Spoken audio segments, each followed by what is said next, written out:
Hello everyone! Today we're going to be jumping back into Historic Brawl with Ojer Taq, Deepest Foundation, a 6-mana 6/6 god with Vigilance, and an absolutely insane effect that revolves around making tokens. Whenever one or more tokens would be created under our control, we get to make 3 times that many tokens instead. Additionally, like the other cards in this suite from the new set, when it dies it gets returned to the battlefield, tapped and transformed as a land under our control. Now we can go ahead and transform him back for 3 mana and tapping that land that we got, but only if we attack with 3 or more creatures this turn, and only as a sorcery. Now it's going to be pretty easy to attack with 3 or more creatures, as we are running with that token generation strategy in this deck, but let's go ahead and talk about some of the other parts that we have here. So I've gone ahead and broken this deck up into 4 major groups. We have our functional removal category, our ramp category, our token creation, and then our utility section. Utility revolves around either buffing those tokens, protecting those tokens, or giving us some other form of value on the board. But let's take a look at some of our picks here. Now this is a really solid spell to include here. We get to remove all abilities from a creature, so we can use this just to kind of turn off an opponent's combo even if we don't have the damage, but it will deal damage equal to the number of creatures we control to that creature as well. So not only can we stop a combo with the loss of abilities, but we can just destroy a creature if our board is wide enough, which most of the time it will be. Swords to Plowshares is a fantastic removal spell. Again, most white decks should include this. This is just kind of a free, easy, cheap removal spell. And that life gain isn't really going to make any difference for us. Fateful Absence as another solid removal spell here in the 2-mana slot. Now, I included Invasion of Gobekhan in the removal category instead of the utility category, just because it is removing a card from our opponent's hand, and it does make it more expensive, so it's not gone forever, but regardless, this is going to disrupt our opponent's ability to play something, which is similar to that. Next up, we have a combination land card here, which is really nice on the dual face, so we can play this for land if we need it, but if not, we can deal damage equal to the number of creatures we control to either a creature or a planeswalker, so that's solid removal in our deck as well. Ossification, because we're running a mono white deck and have no issues with those basic lands. Planar Disruption to turn off a pesky planeswalker, an artifact, or a creature that our opponent has, that we just don't want them blocking with. Now I included Charge of the Mites here instead of the other category, but this does do a little bit of everything because we can make 2 mites with it or deal damage equal to the number of creatures we control to a creature or a planeswalker. So this card could fit in both and has a lot of utility in the deck. Now, the Battle of Bywater is also really strong here, since most of our tokens are going to be power 1 or 2. We can destroy all creatures with power 3 or greater, and then create a food token for each of our creatures. So this is really strong, since this is going to miss a lot of the creatures in our deck.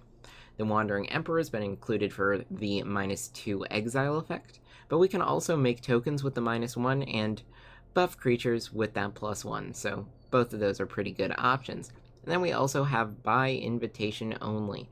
If with our commander on the battlefield we're tripling the number of tokens we make, there's a chance that we will have way more creatures than our opponent, and in that scenario this could be a really solid board wipe option, since we could select the number of creatures our opponents have, and it would be like we're trading all of our small tokens for some of their big creature threats. And on an empty board, if we've fallen behind, if our opponent had some sort of asymmetric board wipe effect going on, we can just choose 13 and destroy all the creatures that are on the battlefield and get ourselves a clean slate to start over from. We also included Ugin. Ugin has that -3 to destroy a permanent that's 1 or more colors, so very versatile. It will make our colorless spells a little bit cheaper. That does synergize okay with our ramp column, as well as a couple of other items that we have, but that's not going to be huge value in this deck. And then the +1 creates a token for us, which is really strong, but also we can get some additional cards, so all of that's pretty cool. Taking a look at the ramp column, Arcane Signet, Cold Steel Heart, Guardian Idol, Mind Stone, and Ironcrag as the 2-mana colorless and or colored ramp solutions, all of which are pretty powerful. And we also, playing the monocolored deck, took Heraldic Banner, we'll be picking white. It's going to make all of our white creatures bigger and add a white mana, which is really good. And then Worn Power Stone for that 2 mana ramp, which is also going to be very powerful. Now let's go ahead and start talking about some of our token generation options. First and foremost, we have Legion's Landing. We create a 1/1 white vampire creature token, and then if we attack with 3 or more creatures, which is notably a condition on our commander as well, we can transform it into a land that will make tokens. 1/1 white vampire creature tokens with lifelink for 3 mana, as a matter of fact, so that's going to be really powerful. Clarion Spirit will make us a spirit token with flying whenever we cast our second spell each turn. Now, this horn has a lot of utility for us, and that way we can cast it to create X soldier tokens, which could be really good, and then we can cast it again after that adventure has gone through to give an equipped creature +1/+1 for each creature we control, which is going to be really powerful since that's going to be a very sizable buff. Raise the Alarm makes 2 soldiers, Servo Exhibition makes 2 servos, and then Skrelv's Hive will make a 1/1 colorless Phyrexian Might each turn at the beginning of our upkeep. Now we will be losing 1 life here, but it has the added bonus of if we're actually hitting with these mites, we can give those creatures with Toxic, which is going to be all of our mites, lifelink, which will help make up for that life loss. As an additional bonus here, if we have our commander out, we're making 3 mites per 1 life, which is a very sustainable number there. Next up, we have our Invasion. It's pretty cool. We create a night creature token when it enters the battlefield. It has vigilance, and then if we do flip this, we get a board-wide buff to our creatures, giving them +1/+1. So very powerful. Monastery Mentor makes monk tokens with prowess, which is pretty cool. So these tokens can grow as we're casting some of our non-creature spells, which we do have a decent number of. Rosie is also really powerful here. She makes a token on ETB, and whenever a token gets created, we get a +1/+1 counter on a creature of our choice that isn't Rosie. So lots of opportunities for +1/+1 counter triggers here. The Evangelist is a battlecry creature, so whenever it attacks, each other attacking creature is going to get a little bit bigger. And we also have the Enter the Battlefield and Death trigger to create a 1/1 black bat creature token with flying. Tinker's Tote. It just creates 2 servos. We can also, or not servos, but gnome artifact creatures. They're still colorless, so they won't benefit from some of our color-based buffs, like the banner, but still, it's going to be really strong for getting more tokens out onto the battlefield, and we can also sacrifice it to gain 3 life, which will help stabilize in the late game. Wedding Announcements could make tokens, could give us card draw, and then eventually will give us a board-wide buff. Adeline will make tokens, and will grow in power as we have more creatures, which is really cool. And of course, we will have that tapped human that we keep on making whenever we attack, which is really good. History of Benalia is going to make some knights and then buff our knights.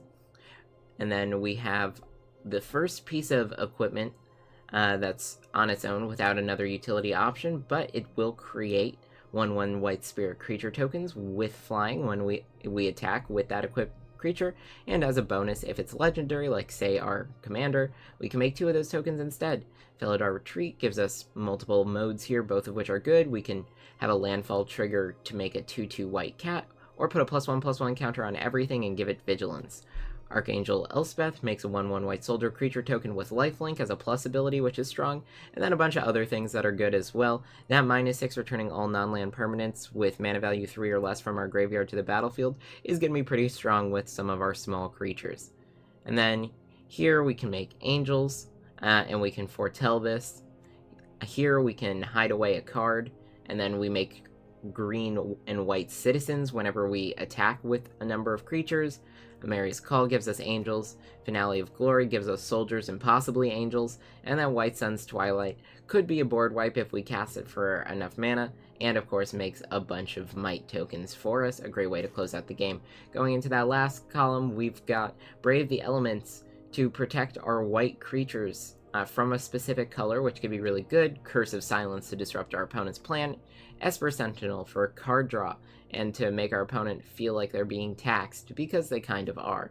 We have Paladin class, which is going to tax our opponents, then buff our creatures, and then, of course, offer a huge buff to an attacking creature when we have a wide board, Skrelv to protect our commander and other important creature threats, also to push through some damage when we need to by giving protection and stopping our opponent from blocking. Intangible Virtue is a cheap enchantment that makes our tokens bigger. Intrepid Adversary, we can pay a bunch and give a creature-wide buff to all of our creatures there. It also has Lifelink, which will help us stabilize. Flowering of the White Tree gives our legendary creatures a big buff and ward, and our non-legendary creatures just a normal buff, which is good. Bank Buster, we can dodge board wipes with this. We can use it as a really nice attacker. We can use it to draw some cards, and it'll eventually make a treasure and be able to crew itself, which is nice. This is just card draw for creatures with mana value 3 or less. It only triggers once each turn, but still that's going to be a lot of value. Staff of Completion lets us do one of many different things, which is going to be strong depending on what our situation is.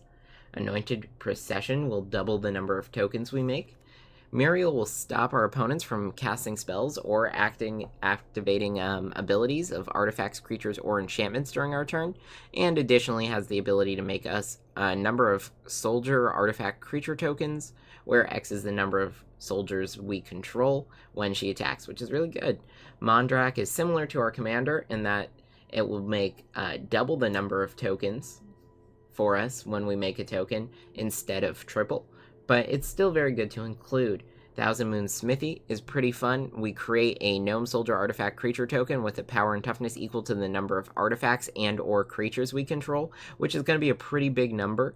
And if we do manage to tap down 5 untapped artifacts and or creatures during our pre-combat main phase, we can go ahead and flip it. And whenever we cast an artifact or creature spell using mana from that land, we create a similar Gnome Soldier artifact creature token that's going to get really big really fast. So this can get out of control for us and is really good.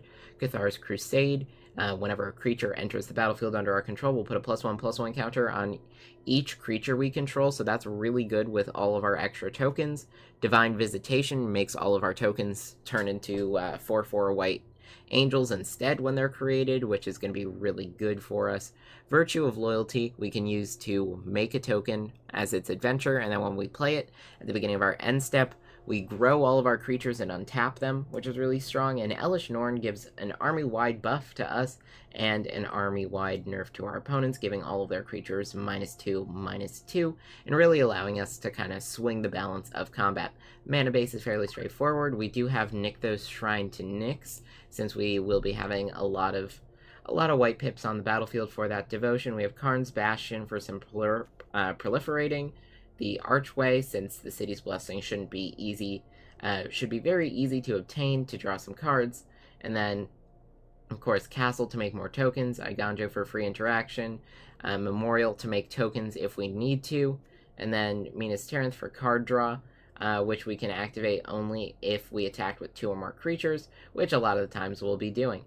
Aside from that, bunch of planes and our Dune here, which we can do sacrifice to give a pretty big buff to our attacking team and close out the game in terms of combat. Now, if you guys have been enjoying my content, make sure you subscribe to the channel to stay up to date on my latest videos, and if you did enjoy this video, make sure you give it a like. Let's go ahead and see how this deck does.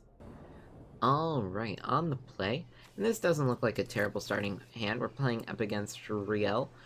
So they are going to be trying to cast a decent number of instant and sorcery cards, get them in the graveyard, and they're also going to be looking to discard some cards to get some additional card draw. I think this is going to be fine. I think if we're able to remove the abilities from our opponent's commander when they play it here, that could be really strong. So let's go ahead, keep this. We might start with Minas Tirith, kind of hedge against not finding more untapped lands later and not having a legendary creature for it to enter untapped. I don't really mind playing the tap land turn 1. Play out of planes. We'll foretell this.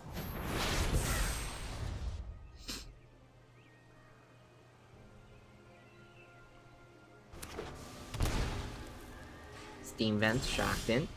Maybe we're looking at a counterspell. I think we're going to go for the Worn Power Stone, just because that's going to get us closer to potentially casting our commander next turn.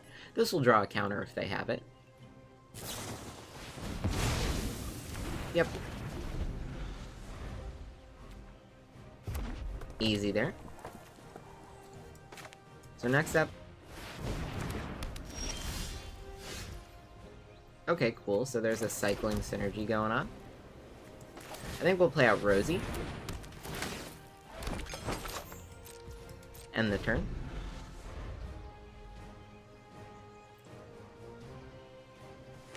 I wouldn't doubt that our opponent has some sort of removal spell, but we'll see. My guess is they're going to try and play out their commander before they start doing anything. Maybe they start cycling to get the drakes. Nope, commander.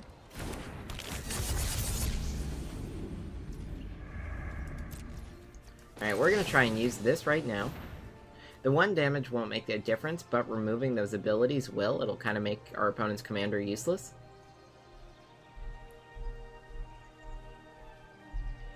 We're going to keep on playing lands, eventually get up to casting our own commander, and then maybe use Starnheim here to get a ton of tokens.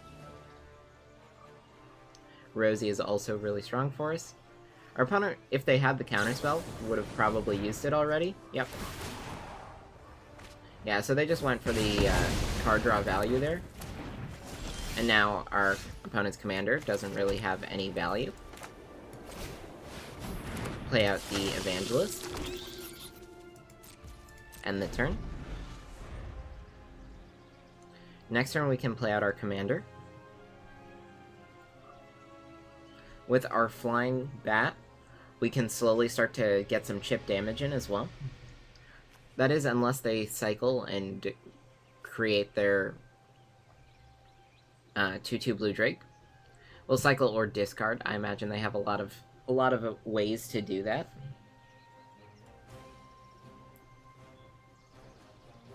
We're going to be able to get around those Drakes if we can get Starheim out, though, with all those Angels. Divine Visitation is really good. I think our opponent left up so much mana that I'm going to go for this instead of our commander first.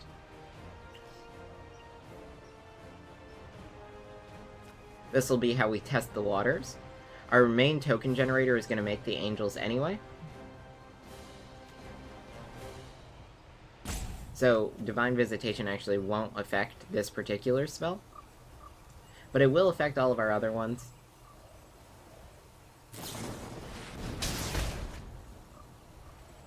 Alright, so they destroy our creature first.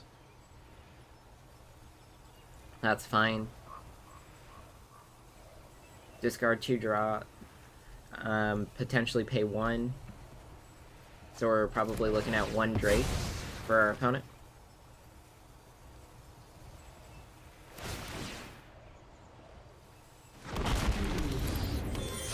And we get Divine Visitation. We do have the City's Blessing now, so we can draw cards off of our Arch. I do want to get our commander out onto the battlefield, though. Again, just based on what I saw before, not thinking that they're going to have a strong way to deal with this. Cycle, sure. Yeah, opponents tap down. Kill their commander, because they want the value back. That's fine by me. And they've removed those perpetual effects. Alright, they play the blue land. I don't think they have the counter spell, so yep, we're just gonna go for that. Then next turn, we can go ahead, cast this with a pretty high X value. X is gonna be either 2 or 3, depending on whether or not we find a land.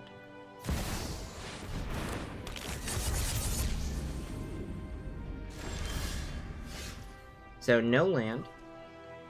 We could go for the Tinker's Toe instead.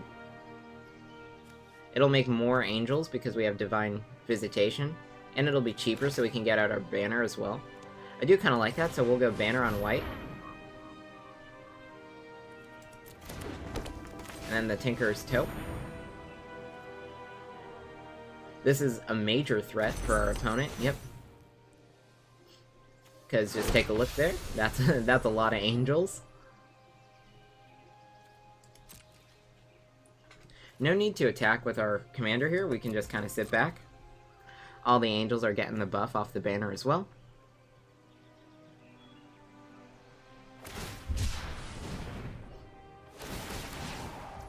Alright, cycling away Shark Typhoon.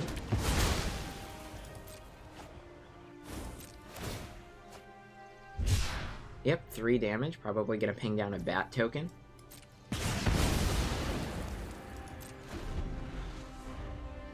Next turn we'll have even more angels. Sure, they can make fairy tokens. Again, it looks like they'll have a decent number of blockers, but we're gonna start amassing a lot of value off these angels.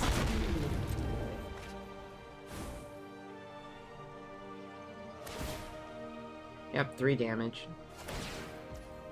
Interesting. Maybe they drew a lightning bolt or something like that?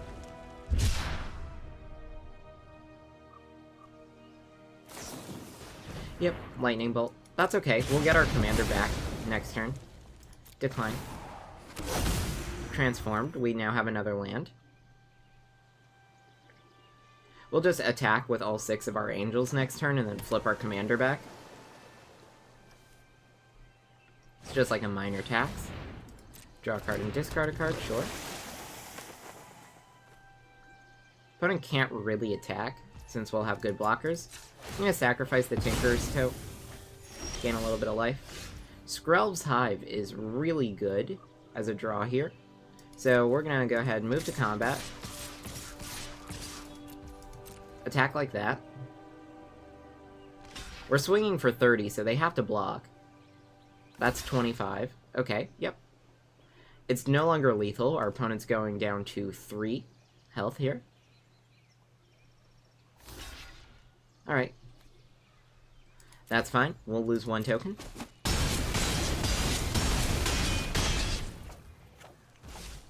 Now we'll go ahead and transform. Get our commander back. Play out Skrelv's Hive. End the turn. We can use the food token if we want to gain a little bit of extra life. Skrelv's Hive is going to make 3 more angels, and our opponent's going to need a lot more blockers.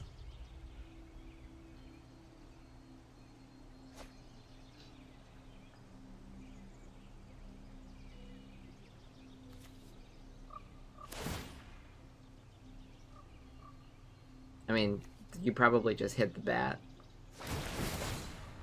Yep. You have to pay because you need the blocker. Yep. Fairy. Sure. Again, Skrelv's Hive is going to make us so many tokens that our opponent is not going to be able to sustain their ability to stabilize here. We do still have Starnheim as well.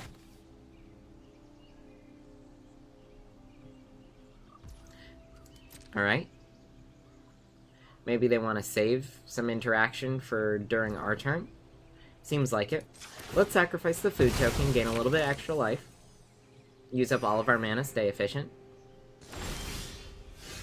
So, yep, Skrelv's Hive. Let's see how many angels we make. Whole bunch.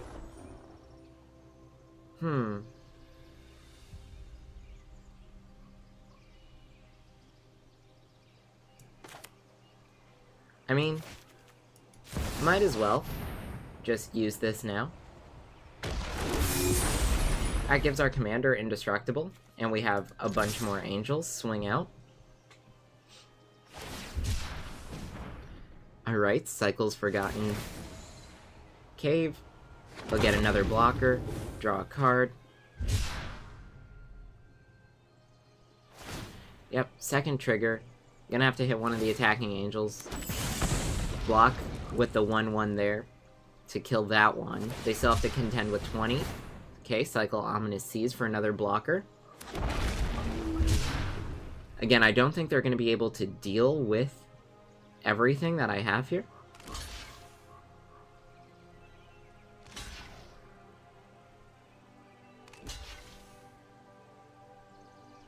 Yep, they'll have to block my commander as well.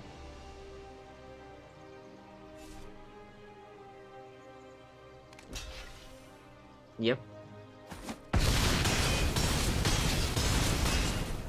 Down at 3.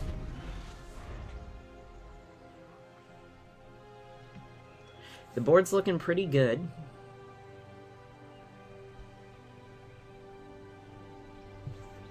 And 13 angel tokens, that's really big for us.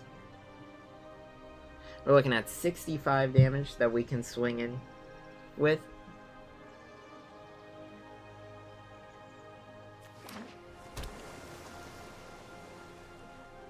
Our commander is indestructible right now as well.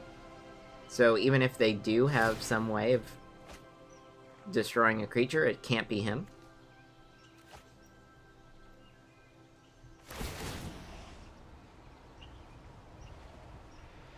Yep, we have too much life for our opponent to directly threaten our life total as well.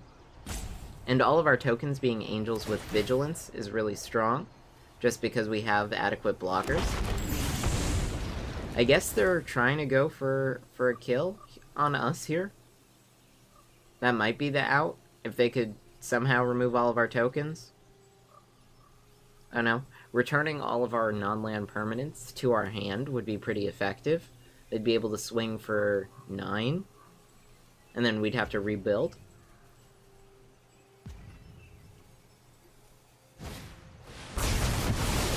Oh, they just wiped the board. That's fine. We still have our commander, though, and we've got it.